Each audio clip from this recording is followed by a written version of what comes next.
चलते हैं श्रीमद् भागवत महापुराण। श्री सुखदेव जी महाराज का परीक्षित को अंतिम उपदेश। श्री सुखदेव जी महाराज कहते हैं, प्रिय परीक्षित, तुम्हें अभी तक हमने जो सुनाया उसे श्रीमद् भागवत महापुराण कहते हैं। इस श्रीमद् भागवत महापुराण में बार बार और सर्वत्र विश्वात्मा भगवान श्री हरि का ही संकीर्तन हुआ है। ब्रह्मा और रुद्र भी श्री हरि ही है, हरि से पृथक नहीं है। हरि ही ब्रह्मा बने हैं और हरि ही महादेव बने हैं। उन्हीं की प्रसाद लीला और क्रोध लीला की अभिव्यक्ति है पूरे श्रीमद् भागवत में। भगवान ब्रह्मा, भगवान महादेव, भगवान श्री हरि, इन्हीं की कृपा प्रसाद लीला और इन्हीं की रुद्र लीला, क्रोध लीला की अभिव्यक्ति है। हे राजन, बहुत सुंदर उपदेश दे रहे हैं, बिल्कुल सार बात मार रहे हैं, लक्ष्य पे एकदम ठिकाने पे। ध्यान पूर्वक सुनो। हे राजन, अब तुम ये पशुओं की सी अविवेक मूलक धारणा छोड़ दो कि मैं मरूंगा। जैसे शरीर पहले नहीं था और अब पैदा हुआ हो जाएगा, वैसे ही तुम भी पहले नहीं थे। तुम्हारा जन्म हुआ, तुम मर जाओगे, ये बात नहीं है। तुम अविनाशी थे, अविनाशी हो, अविनाशी रहोगे। ये पशुओं वाली बात छोड़ दो कि मैं मर जाऊंगा। जैसे बीज से अंकुर और अंकुर से बीज की उत्पत्ति होती है, वैसे ही एक देह से दूसरे देह की और दूसरे देह से तीसरे की उत्पत्ति होती है। किंतु तुम ना तो किसी से उत्पन्न हुए हो और ना तो आगे पुत्र पौत्रादिकों के शरीर के रूप में उत्पन्न होगे।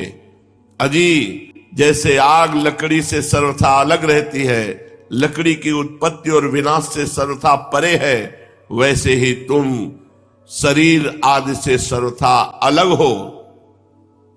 हे राजन, स्वप्नावस्था में ऐसा मालूम होता है कि मेरा सिर कट गया है, मैं मर गया हूं, मुझे लोग स्मशान में जला रहे हैं, परंतु ये सब शरीर की ही अवस्थाएं दिखती हैं, आत्मा की नहीं।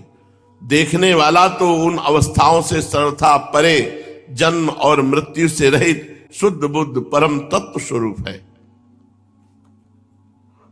जैसे घड़ा फूट जाने पर आकाश पहले की भांति अखंड रहता है, परंतु घटाकाशता की निवृत्ति हो जाती है। जैसे घड़े में देखो तो आकाश दिखाई दे रहा है, घड़ा फूट गया तो आकाश में क्या फर्क पड़ा? कुछ नहीं। परंतु घटाकाशता की निवृत्ति हो जाने से लोगों को ऐसा प्रतीत होता है कि वो महाकाश में मिल गया। वास्तव में तो वो मिला हुआ था ही। वैसे ही देहपात हो जाने पर ऐसा मालूम पड़ता है मानो जीव ब्रह्म से मिल गया। नहीं, वो ब्रह्म रूप है ही। वास्तव में जीव ब्रह्म ही था, ब्रह्म ही है, ब्रह्म ही रहेगा। उसकी अब्रह्मता तो प्रतीति मात्र थी। मन ही आत्मा के लिए शरीर, विषय और कर्मों की कल्पना कर लेता है और उस मन की सृष्टि करती है माया, अविद्या। वास्तव में माया ही जीव के संसार चक्र में पड़ने का कारण है। जब तक तेल रखने का पात्र, बत्ती और आग का संयोग रहता है, तभी तक दीपक में दीपक पना है। वैसे ही उनके ही समान जब तक आत्मा का कर्म, मन, शरीर और इनमें रहने वाले चैतन्याधास के साथ संबंध रहता है, तभी तक उसे जन्म मृत्यु के चक्र में संसार में भटकना पड़ता है और रजोगुण, सतोगुण, तमोगुण की वृत्तियों से उत्पन्न स्थित एवं विनष्ट होना पड़ता है। परंतु जैसे दीपक के बुझ जाने से तत्व रूप तेज का विनाश नहीं होता, वैसे ही संसार और शरीर का नाश होने पर स्वयं प्रकाश आत्मा का नाश कभी नहीं होता। क्योंकि वह कार्य और कारण व्यक्त और अव्यक्त सबसे परे है। आत्मा आकाश के समान सबका आधार है, नित्य है, निश्चल है, अनंत है। सचमुच सचमुच बड़े आनंद में है। सचमुच सचमुच आत्मा की उपमा सिर्फ आत्मा से ही है। हे राजन, तुम अपनी विशुद्ध एवं विवेकवती बुद्धि को परमात्मा के चिंतन से भरपूर कर लो।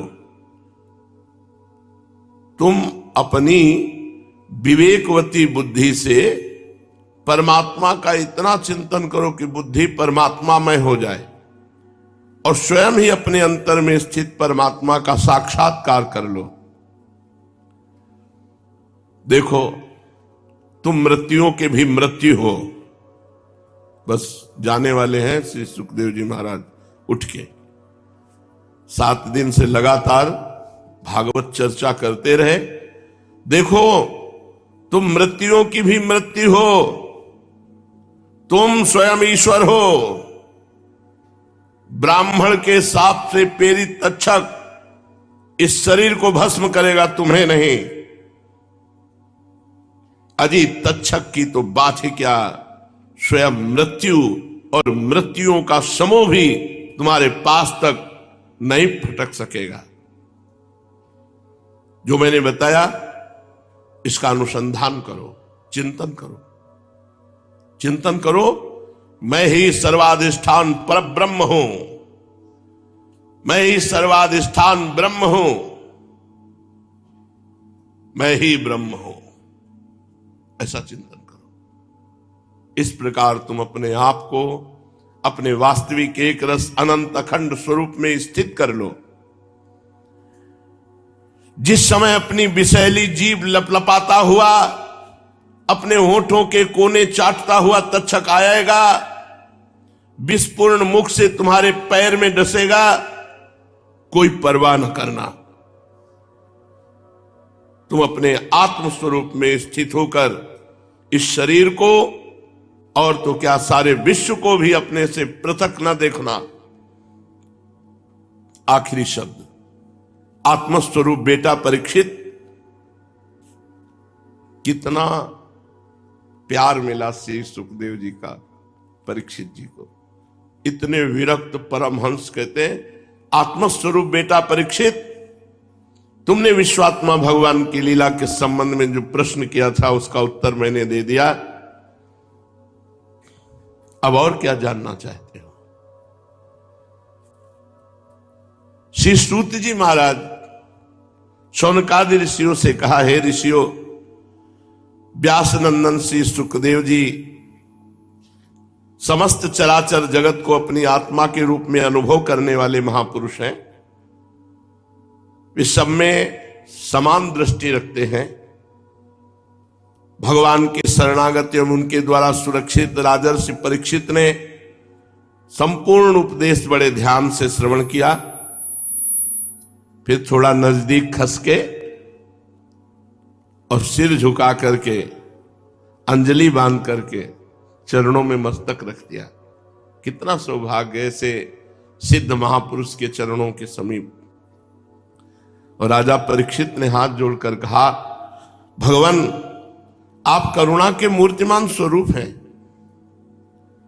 आपने मुझ पर परम कृपा करके अनादि अनंत एक रस सत्य भगवान श्री हरि के स्वरूप और लीलाओं का वर्णन किया है। मैं आपकी कृपा से परम अनुग्रहित और कृतकृत्य हो गया हूं। संसार के प्राणी अपने स्वार्थ और परमार्थ के ज्ञान से शून्य हैं, विभिन्न प्रकार के दुखों के दावानल से दग्ध हो रहे हैं।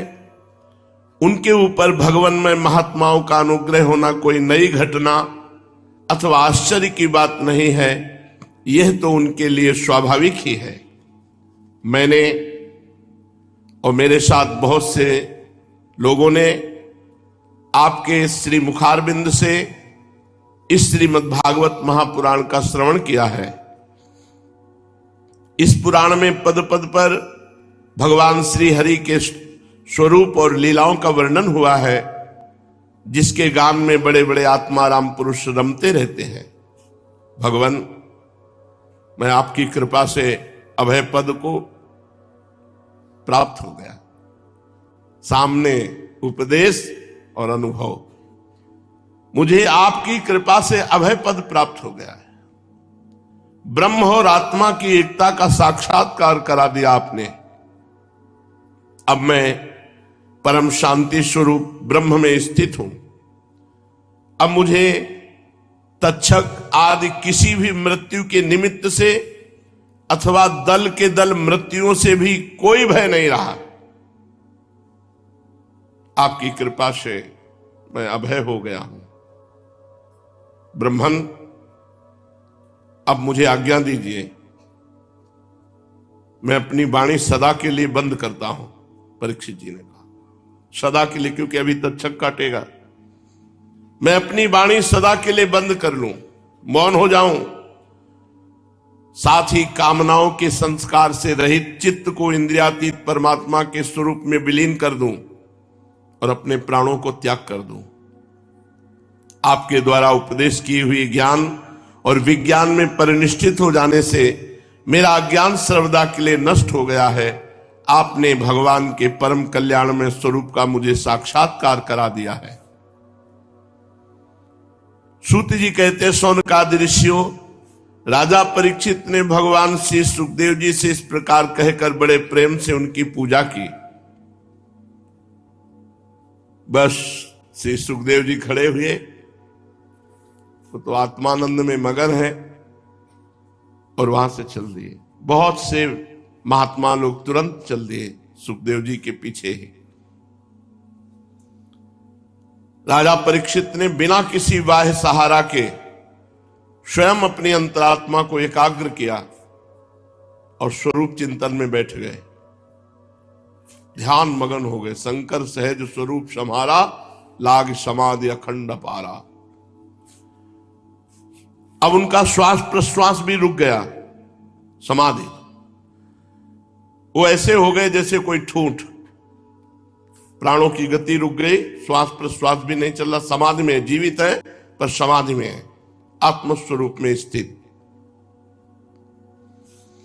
उन्होंने गंगा जी के तट पर कुशों को इस प्रकार बिछा रखा था जिसमें उनका अग्रभाग पूर्व की ओर हो और वो स्वयं उत्तर की ओर मुंह करके बैठे हुए थे। उनकी आसक्ति संशय तो पहले ही मिट चुके थे। अब वे ब्रह्म और आत्मा की एकता रूप महायोग में स्थित होकर ब्रह्म स्वरूप में स्थित थे। सुखदेव जी चले गए, बहुत से ऋषि भी चले गए।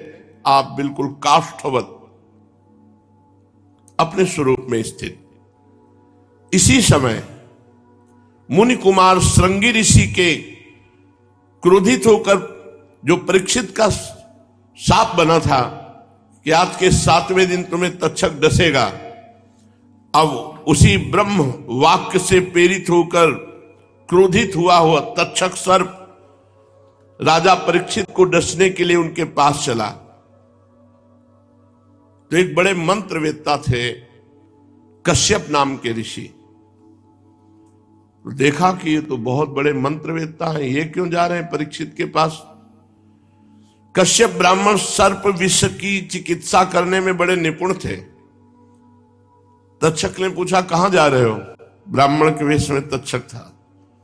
तो उनका सुनते हैं तक्षक जा रहा है, परीक्षित जी को डसेगा और मैं जीवित कर दूंगा।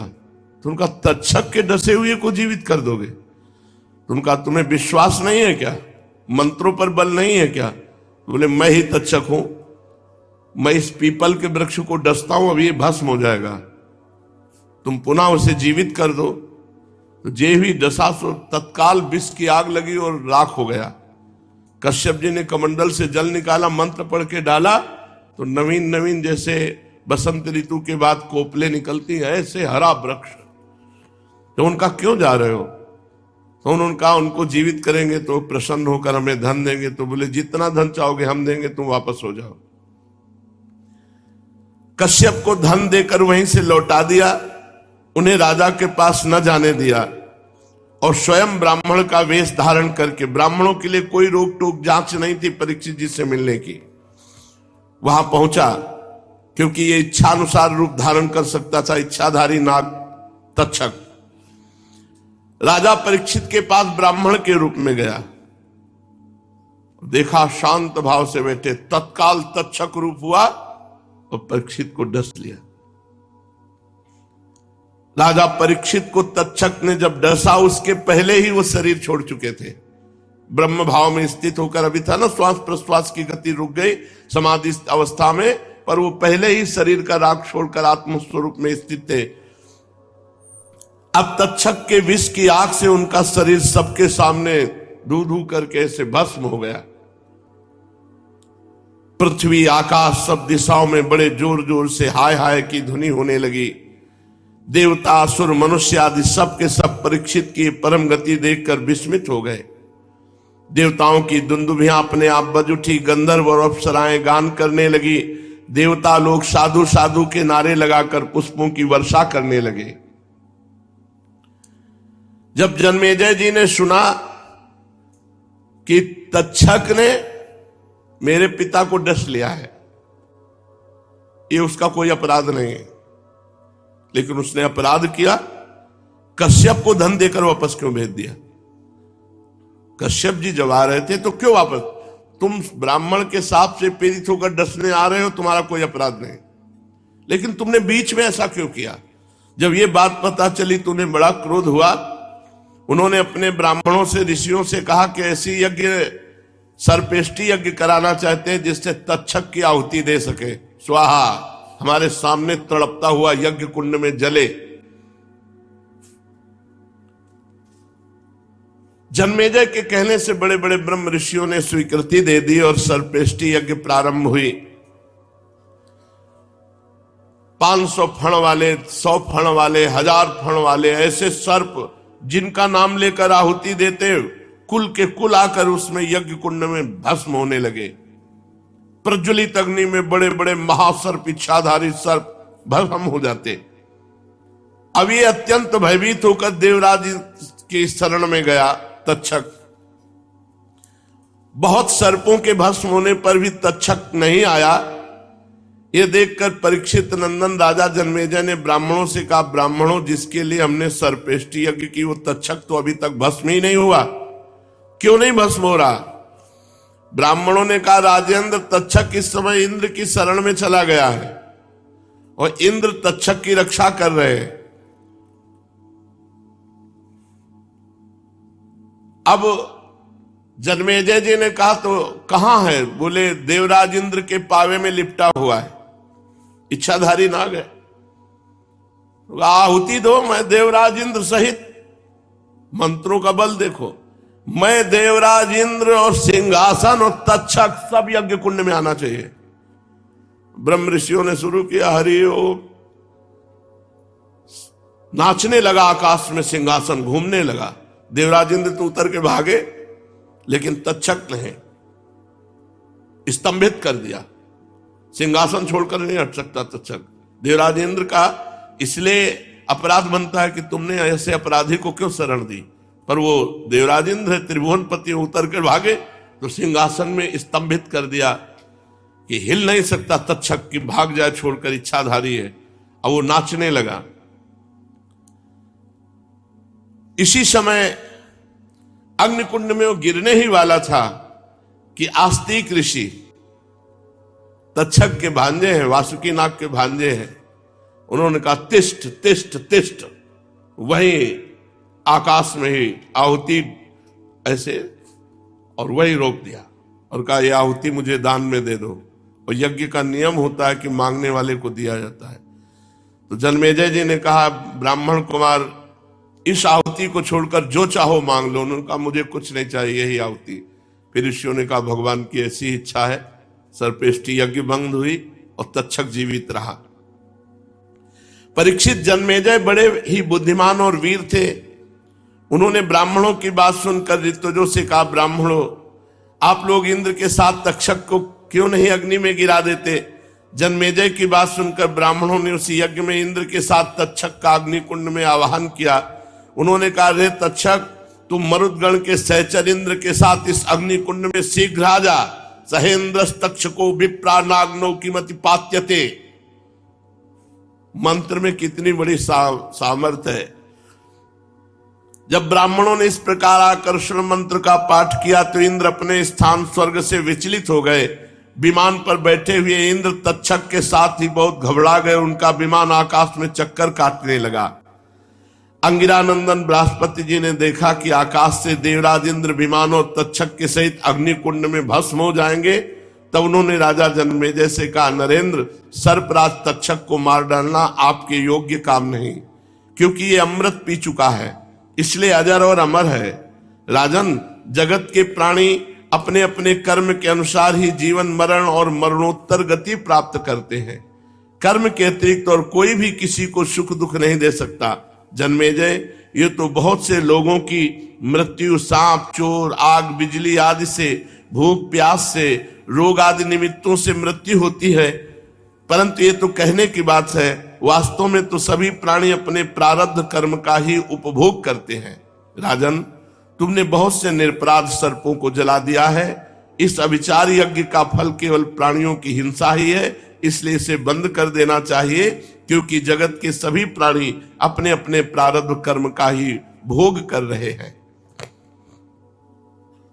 सूत जी कहते, शौनकादि ऋषियों, महर्षि बृहस्पति जी की बात का सम्मान करके जन्मेजय जी ने कहा, आपकी आज्ञा शिरोधार्य है। उन्होंने सर्प सत्र बंद कर दिया और देवगुरु बृहस्पति जी की विधि पूर्वक पूजा की।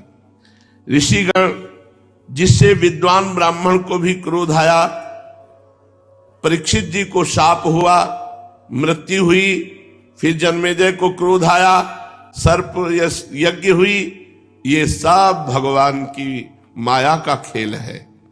ये अनिर्वचनीय है। इसी से भगवान के स्वरूप भूत जीव क्रोधादि गुण वृत्तियों के द्वारा शरीरों में मोहित हो जाते हैं, एक दूसरे को दुख देते और भोगते हैं और अपने प्रयत्न से इसको निवृत्त नहीं कर सकते। भगवान श्री हरि के स्वरूप का निश्चय करके उनका भजन करने से ही माया से निवृत्ति होती है। इसलिए उनके स्वरूप का निरूपण सुनो। ये दंभी है, कपटी है, इत्याकारक बुद्धि में बार बार जो दंभ कपट का स्फुरण होता है वही माया है। जब आत्मवादी पुरुष आत्म चर्चा करने लगते हैं तब वह परमात्मा के स्वरूप में निर्भय रूप से प्रकाशित नहीं होती, किंतु भयभीत होकर अपना मोह आदि कार्य न करती हुई ही किसी प्रकार रहती है। इस रूप से उसका प्रतिपादन किया गया है। माया के आश्रित नाना प्रकार के विवाद मतवाद भी परमात्मा के स्वरूप में नहीं है, क्योंकि वे विशेष विषयक हैं और परमात्मा निर्विशेष है। केवल वाद विवाद की तो बात ही क्या, लोक परलोक के विषयों के संबंध में संकल्प विकल्प करने वाला मन भी शांत हो जाता है। कर्म, उसके संपादन की सामग्री और उनके द्वारा साध्य कर्म, इन तीनों से अन्वित अहंकारात्मक जीव, ये सब जिसमें नहीं है वो आत्मस्वरूप परमात्मा ना तो कभी किसी के द्वारा बाधित होता है और ना तो किसी का विरोधी ही। जो पुरुष उस परम पद के स्वरूप का विचार करता है वो मन की मायामयी लहरों अहंकार आदि का बाध करके स्वयं अपने आत्मस्वरूप में विहार करने लगता है। जो मुमुक्ष एवं विचारशील पुरुष परम पद के अतिरिक्त वस्तु का परित्याग करते हुए नेति नेति के द्वारा उसका निषेध करके ऐसी वस्तु प्राप्त करते हैं जिसका कभी निषेध नहीं हो सकता और ना तो कभी त्याग ही, वही भगवान का परम पद है। ये बात सभी महात्मा और श्रुतियां एक मत से स्वीकार करती हैं। अपने चित्त को एकाग्र करने वाले पुरुष अंतःकरण की अशुद्धियों को, अनात्म भावनाओं को सदा सर्वदा के लिए मिटाकर अनन्य प्रेम भाव से परिपूर्ण हृदय के द्वारा उसी परम पद का आलिंगन करते हैं, उसी में समा जाते हैं। भगवान का यही वास्तविक स्वरूप है, यही उनका परम पद है। इसकी प्राप्ति उन्हीं लोगों को होती है जिनके अंतःकरण में शरीर के प्रति अहम भाव नहीं है और ना तो इसके संबंधी ग्रह आदि पदार्थों में ममता ही। सचमुच जगत की वस्तुओं में मैंपन और मेरेपन का आरोप बहुत बड़ी दुर्जनता है। शौनक जी, जिसे इस परम पद की प्राप्ति अभीष्ट है उसे चाहिए कि वो दूसरों की कटुवाणी सहन कर ले, बदले में किसी का अपमान न करे। इस क्षण भंगुर शरीर में अहमता ममता करके किसी भी प्राणी से कभी वैर न करे। भगवान श्री कृष्ण का ज्ञान अनंत है। उन्हीं के चरण कमलों के ध्यान से मैंने श्रीमद् भागवत महापुराण का अध्ययन किया है। मैं अब उन्हीं को नमस्कार करके यह पुराण विश्राम को प्राप्त कराता हूं। श्री सूत जी ने कहा, शौनक जी ने पूछा, साधु शिरोमणि सूत जी, वेदव्यास जी के शिष्य पैलादि महर्षि बड़े महात्मा और वेदों के आचार्य थे, उन लोगों ने कितने प्रकार से वेदों का विभाजन किया, ये बात आप कृपा करके हमें सुनाइए। सूत जी ने कहा, ब्राह्मण, जिस समय परमेष्ठी ब्रह्मा जी पूर्व सृष्टि का ज्ञान संपादन करने के लिए एकाग्रचित हुए, उस समय उनके हृदयाकाश से कंठ तालु आदि स्थानों के संघर्ष से रहित एक अत्यंत विलक्षण अनाहत नाद प्रकट हुआ। जब जीव अपनी मनोवृत्तियों को रोक लेता है तब उसे भी उस अनाहत नाद का अनुभव होता है। शौनक जी, बड़े बड़े योगी उसी अनाहत नाद की उपासना करते हैं और उसके प्रभाव से अंतःकरण के दिव्य अधिभूत, द्रव्य अधिभूत, क्रियाध्यात्म और कारक अधिदय रूप मल को नष्ट करके वो परम गति रूप मोक्ष प्राप्त करते हैं, जिसमें जन्म मृत्यु रूप संसार चक्र नहीं है। उसी अनाहत नाद से आकार, ऊकार, माकार रूप तीन मात्राओं से आ उ मा ओम प्रकट हुआ। इस ओंकार की शक्ति से ही प्रकृति अव्यक्त व्यक्त रूप से परिणित हो जाती है। ओंकार स्वयं भी अव्यक्त एवं अनादि है और परमात्म स्वरूप होने के कारण स्वयं प्रकाश भी है। जिस समय वस्तु को भगवान ब्रह्म अथवा परमात्मा के नाम से कहा जाता है, उसके स्वरूप का बोध भी ओंकार के द्वारा ही होता है। जब श्रवणेन्द्रिय की शक्ति लुप्त हो जाती है, तब भी इस ओंकार को, समस्त अर्थों को प्रकाशित करने वाले स्फुट तत्व को जो सुनता है और सुषुप्ति एवं समाधि अवस्थाओं में सबके अभाव को भी जानता है, वही परमात्मा का विशुद्ध स्वरूप है। वही ओम परमात्मा से हृदयाकाश से प्रकट होकर वेद रूपा वाणी को अभिव्यक्त करता है। ओमकार अपने आश्रय परमात्मा परब्रह्म का साक्षात वाचक है और ओमकार ही संपूर्ण मंत्र, उपनिषद और वेदों का सनातन बीज है। शौनक जी, ओंकार के तीन वर्ण हैं, आ उ मा। ये तीनों वर्ण सत्वगुण, रजोगुण, तमोगुण, इन तीनों गुणों और ऋग्वेद, यजुर्वेद, सामवेद, इन तीनों नामों भू, भुवा, स्वा, इन तीनों अर्थों जागृत, स्वप्न, सुषुप्ति, इन तीन वृत्तियों के रूप में तीन तीन की संख्या वाले भावों को धारण करते हैं। इसके बाद सर्वशक्तिमान ब्रह्मा जी ने ओंकार से ही अंतस्था यारा लावा, उष्ण शाखा साहा, स्वर आ से औ तक, स्पर्श का से मा तक तथा ह्रस्व और दीर्घ आदि लक्षणों से युक्त अक्षर सामान्याय अर्थात वर्णमाला की रचना की। उसी वर्णमाला द्वारा उन्होंने अपने चार मुखों से होता, अध्वर्यु, उद्गाता और ब्रह्मा, इन चार ऋतुजों के कर्म बतलाने के लिए ओमकार और व्याहृतियों के सहित चार वेद प्रकट किए और अपने पुत्र ब्रह्मर्षि मरीचि आदि को वेदाध्ययन में कुशल देखकर उन्हें वेदों की शिक्षा दी। वे सभी जब धर्म का उपदेश करने में निपुण हो गए तो उन्होंने अपने पुत्रों को उनका अध्ययन कराया। तदनंतर उन्हीं लोगों के नैष्ठिक ब्रह्मचारी शिष्य प्रशिष्यों के द्वारा चारों युगों में संप्रदाय के रूप में वेदों की रक्षा होती रही। द्वापर के अंत में महर्षियों ने उनका विभाजन भी किया। जब ब्रह्मवेत्ता ऋषियों ने देखा कि समय के फेर से लोगों की आयु, शक्ति और बुद्धि क्षीण हो गई है, तब उन्होंने अपने हृदय देश में विराजमान परमात्मा की प्रेरणा से वेदों के अनेकों भाग कर दिए। शौनक जी, इस वैवस्वत मनवंतर में भी ब्रह्मा, शंकर आदि लोकपालों की प्रार्थना से अखिल विश्व के जीवनदाता भगवान ने धर्म की रक्षा के लिए महर्षि पाराशर द्वारा सत्यवती के गर्भ से अपने अंशांश कला स्वरूप भगवान श्री कृष्ण द्वैपायन व्यास देव जी के रूप में अवतार ग्रहण किया। परम भाग्यवान शौनक जी, उन्होंने ही वर्तमान युग में वेद के चार विभाग किए हैं। जैसे मणियों के समूह में से विभिन्न जाति की मणियां छांटकर अलग अलग कर दी जाती हैं, वैसे ही महामती भगवान व्यास देव ने मंत्र समुदाय में से भिन्न भिन्न प्रकरणों के अनुसार मंत्रों का संग्रह करके उनसे ऋग्वेद, यजुर्वेद, सामवेद, अथर्ववेद ये 4 संहिताएं बनाई और अपने 4 शिष्यों को बुलाकर प्रत्येक को एक एक संहिता की शिक्षा दी। उन्होंने बृहवृक्ष नाम की पहली ऋग संहिता पैल ऋषि को, निगद नाम की दूसरी यजुः संहिता वैशंपायन को, साम श्रुतियों की छांदोग संहिता जैमिनी को और अपने शिष्य सुमंत को अथर्वांगिरस संहिता का अध्ययन कराया। शौनक जी पैल मुनि ने अपनी संहिता के 2 विभाग करके एक का अध्ययन इंद्र प्रमति को और दूसरे का वास्कल को कराया। वास्कल ने भी अपनी शाखा के 4 विभाग करके उन्हें अलग अलग अपने शिष्य बोध, याज्ञवल्क, पराशर और अग्निमित्र को पढ़ाया। परम संयमी इंद्र प्रमति ने प्रतिभाशाली मांडुके ऋषि को अपनी संहिता का अध्ययन कराया। मांडुके के शिष्य थे देवमित्र, उन्होंने सौभरी आदि ऋषियों को वेदों का अध्ययन कराया।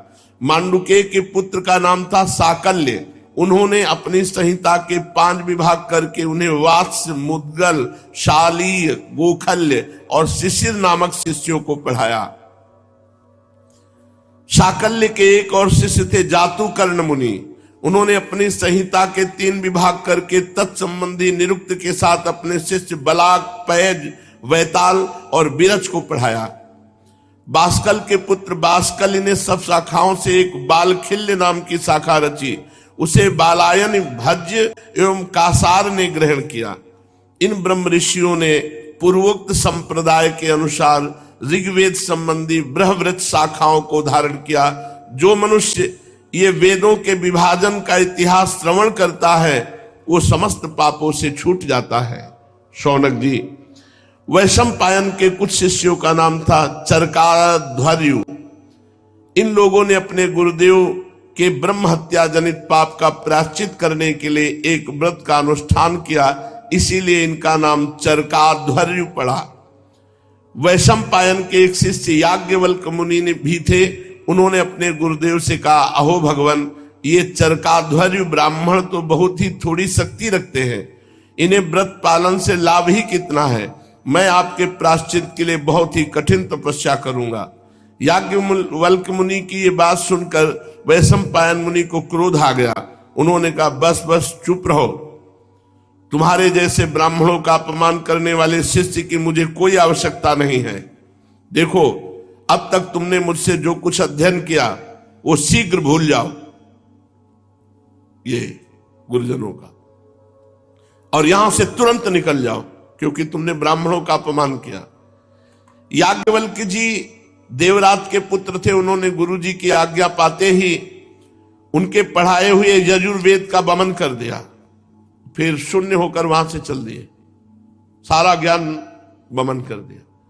जब मुनियों ने देखा कि याज्ञवल्क ने तो यजुर्वेद का वमन कर दिया, तब उनके चित्त में इस बात के लिए बड़ा लालच हुआ कि हम लोग किसी प्रकार इसको ग्रहण कर लें, परंतु ब्राह्मण होकर उगले हुए मंत्रों को ग्रहण करना अनुचित है, ऐसा सोचकर वे तीतर बन गए और संहिता को चुग लिया। इसी से यजुर्वेद की वह परम रमणीय शाखा तैत्तिरीय के नाम से प्रसिद्ध हुई। शौनक जी, अब याज्ञवल्क ने सोचा कि मैं ऐसी श्रुतियां प्राप्त करूंगा जो मेरे गुरु जी के पास भी न हो। इसके लिए वे सूर्य भगवान का उपस्थान करने लगे। याज्ञवल्क जी इस प्रकार उपस्थान करते हैं, मैं ओंकार स्वरूप भगवान सूर्य को नमस्कार करता हूं। आप संपूर्ण जगत के आत्मा और काल स्वरूप हैं। ब्रह्मा से लेकर तृण पर्यंत जितने भी जरायुज, अंडज, स्वेदज और उद्भिद 4 प्रकार के प्राणी हैं, उन सब के हृदय देश में और बाहर आकाश के समान व्याप्त रहकर भी आप उपाधि के धर्मों से असंग रहने वाले अद्वितीय भगवान ही है।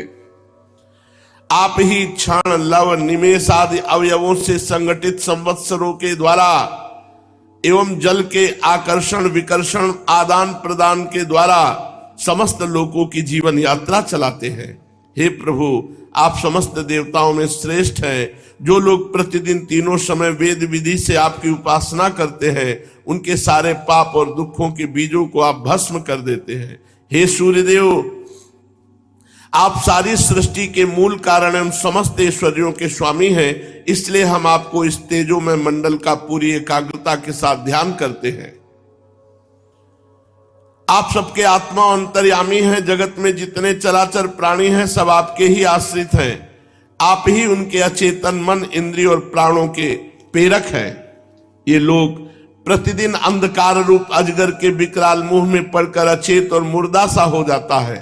आप परम करुणा स्वरूप हैं, इसलिए कृपा करके अपनी दृष्टि मात्र से ही इसे सचेत कर देते हैं और परम कल्याण के साधन समय समय के धर्मानुष्ठानों में लगाकर आत्माभिमुख करते हैं।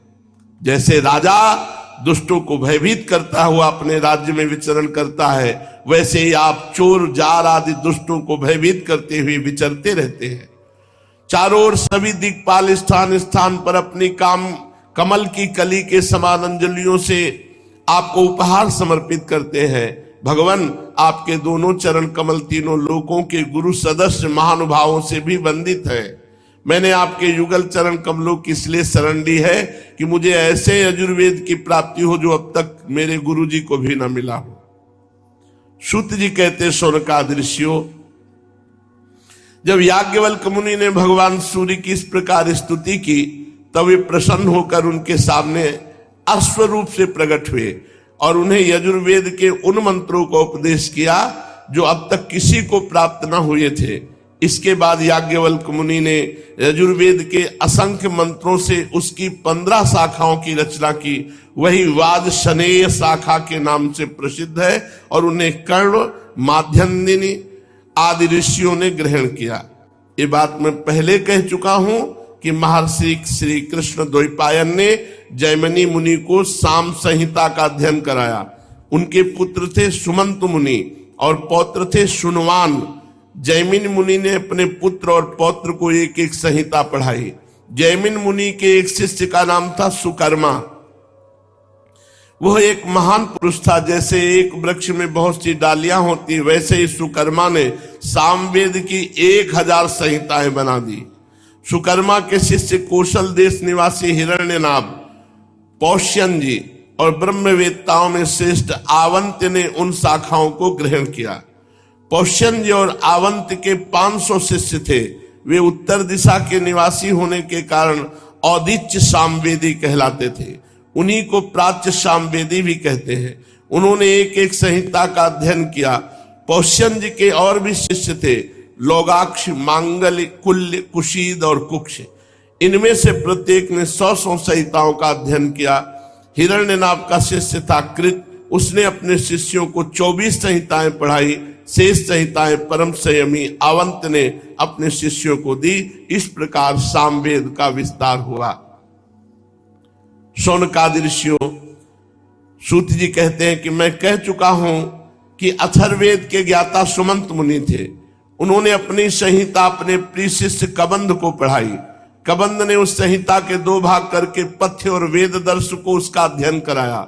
वेद दर्श के 4 शिष्य हुए, शौक्लायन, ब्रह्मबली, मोदोष और पिपलायन। अब पथ्य के शिष्यों के नाम सुनो, इनसे सब पाप नष्ट हो जाएगा, बस इस भाव से सुनो। शौनक जी पथ्य के 3 शिष्य थे, कुमुद, शुनक, अथर्वेता, जाजल। अंगिरा गोत्रोत्पन्न शुनक के 2 शिष्य थे, बभ्रु और सैंधवायन। उन लोगों ने 2 संहिताओं का अध्ययन किया। रुक्मिणी ब्याह सुदामा चरित प्रधान चरित्र होते हैं। श्रीमद् भागवत का जो पूर्ण श्रवण है, पूरा का पूरा, भगवान की कृपा से कोई अक्षर मात्रा में त्रुटि हो तो भगवान क्षमा करे। ये पूरा का पूरा प्रयास यही रहा कि अक्षर मात्रा सहित सब श्रवणेन्द्रिय में पूरी भागवत पढ़े। अथर्ववेद के आचार्यों में इनके अतिरिक्त सैंधवायन आदि के शिष्य सावर्ण आदि तथा नक्षत्र, कल्प, शांति, कश्यप, आंगिरस आदि कई विद्वान और भी हुए। अब मैं तुम्हें पौराणिकों के संबंध में सुनाता हूं। शौनक जी पुराणों के 6 आचार्य हुए, त्रैयारुणी, कश्यप, सावर्ण, अकृतवर्ण, वैशंपायन और हारित। इन लोगों ने मेरे पिताजी से एक एक पुराण संहिता पढ़ी थी और मेरे पिताजी ने स्वयं भगवान व्यास से उन संहिताओं का अध्ययन किया था। मैंने उन 6 आचार्यों से सभी संहिताओं का अध्ययन किया था। उन 6 संहिताओं के अतिरिक्त और भी 4 मूल संहिताएं थी। उन्हें भी कश्यप, सावर्ण, परशुराम जी के शिष्य अकृतवर्ण और उन सब के साथ मैंने व्यास जी के शिष्य श्री रोमहर्षण जी से, जो मेरे पिता थे, अध्ययन किया था। शौनक जी, महर्षियों ने वेद और शास्त्रों के अनुसार पुराणों के लक्षण बताए हैं। अब तुम स्वस्थ होकर सावधानी से उनका वर्णन सुनो। शौनक जी, पुराणों के पारदर्शी विद्वान बतलाते पुराणों के 10 लक्षण हैं। विश्वसर्ग, विसर्ग, वृत्ति, रक्षा, मनवंतर, वंश, वंशांचरित, संस्था, हेतु और अपाश्रय। कोई कोई आचार्य पुराणों के 5 ही लक्षण बताते हैं। दोनों ही बातें ठीक है, क्योंकि महापुराणों में 10 लक्षण होते हैं, छोटे पुराणों में 5। विस्तार करके 10 बतलाते हैं और संक्षेप करके 5। अब इनके लक्षण सुनो। जब मूल प्रकृति में लीन गुण क्षुब्ध होते हैं तब महातत्व की उत्पत्ति होती है। महातत्व से तामस, राजस और सात्विक 3 प्रकार के अहंकार बनते हैं। त्रिविध अहंकार से ही पंच तन्मात्रा, इंद्रिय और विषयों की उत्पत्ति होती है। इसी उत्पत्ति क्रम का नाम सर्ग है। परमेश्वर के अनुग्रह से सृष्टि की सामर्थ्य प्राप्त करके महातत्वादि पूर्व कर्मों के अनुसार अच्छी और बुरी वासनाओं की प्रधानता से ये जो चराचर शरीरात्मक जीव की उपाधि की सृष्टि करते हैं, एक बीज से दूसरे बीज के समान इसको विसर्ग कहते हैं।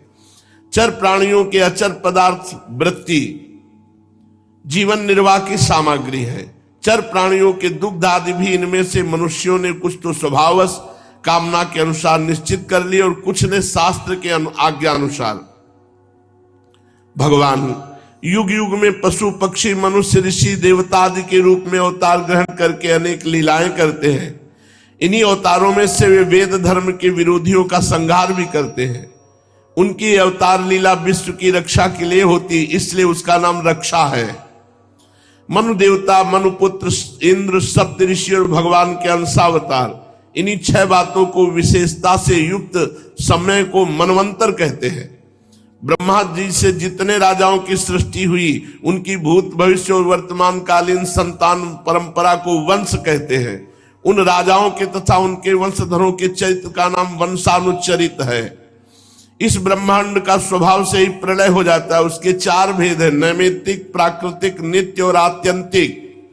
तत्व के विद्वानों ने इन्हीं को संस्था कहा है। पुराणों के लक्षण में हेतु नाम से जिसका व्यवहार होता है वो जीव ही है, क्योंकि वास्तव में वही सर्ग, विसर्ग आदि का हेतु है और अविद्यावश अनेकों प्रकार के कर्म कलाप में उलझ गया है। जो लोग उसे चैतन्य प्रधान की दृष्टि से देखते हैं वे उसे अनुशयी अर्थात प्रकृति में शयन करने वाला कहते हैं, और जो उपाधि की दृष्टि से कहते हैं वे उसे अव्याकृत अर्थात प्रकृति रूप कहते हैं। जीव की वृत्तियों के 3 विभाग हैं, जागृत, स्वप्न, सुषुप्ति। जो इन अवस्थाओं में इनके अभिमानी विश्व, तेजस और प्राज्ञ के मायामय रूपों में प्रतीत होता है और इन अवस्थाओं से परे तुरी तत्व के रूप में विलक्षित होता है, वही ब्रह्म है। उसी को यहां अपाश्रय शब्द से कहा गया है। नाम विशेष और रूप विशेष से युक्त पदार्थों पर विचार करें तो वे सत्ता मात्र वस्तु के रूप में सिद्ध होते हैं। उनकी विशेषताएं लुप्त हो जाती हैं। असल में वो सत्ता ही उन विशेषताओं के रूप में प्रतीत भी हो रही है और उनसे पृथक भी। ठीक इसी न्याय से शरीर और विश्व ब्रह्मांड की उत्पत्ति से लेकर मृत्यु और महाप्रलय पर्यंत जितनी भी विशेष अवस्थाएं हैं उनके रूप में परम सत्य स्वरूप ब्रह्म ही प्रतीत हो रहा है और वो उनसे सर्वथा पृथक भी है। यही वाक्य भेद से अधिष्ठान और साक्षी के रूप में ब्रह्म ही पुराणोक्त आश्रय तत्व है। जब चित्त स्वयं आत्म विचार तथा योगाभ्यास के द्वारा सतोगुण, रजोगुण, तमोगुण संबंधी व्यवहारिक वृत्तियों और जागृत स्वप्नादि स्वाभाविक वृत्तियों का त्याग करके उपराम हो जाता है, तब शांत वृत्ति उदय होती। तत्वमसि आदि महावाक्यों द्वारा आत्मज्ञान उदय होता है। उस समय आत्मवेत्ता पुरुष अविद्या जनित कर्म वासना और कर्म प्रवृत्ति से निवृत्त हो जाता है। शौनकादि ऋषियों, पुरातत्ववेत्ता, ऐतिहासिक विद्वानों ने इन्हीं लक्षणों के द्वारा पुराणों की पहचान बतलाई है। ऐसे लक्षणों से युक्त छोटे बड़े 18 पुराण हैं। 18 पुराणों के नाम ये हैं: ब्रह्म पुराण, पद्म पुराण, विष्णु पुराण, शिव पुराण, लिंग पुराण, गरुड़ पुराण, नारद पुराण, भागवत पुराण, अग्नि पुराण, स्कंद पुराण, भविष्य पुराण, ब्रह्म वैवर्त पुराण, मार्कंडेय पुराण, वामन पुराण, वाराह पुराण, मत्स्य पुराण, कूर्म पुराण और ब्रह्मांड पुराण। ये 18 पुराण हैं। शौनक जी, व्यास जी की शिष्य परंपरा ने जिस प्रकार वेद संहिता और पुराण संहिताओं का अध्ययन, अध्यापन, विभाजन आदि किया, वो मैंने तुम्हें सुनाया। जो इस प्रसंग को सुनता है वो निष्पाप हो जाता है और भगवत तेज, ब्रह्म तेज की अभिवृद्धि होती। शेष चर्चा आगे। श्री राधा वल्लभ लाल की।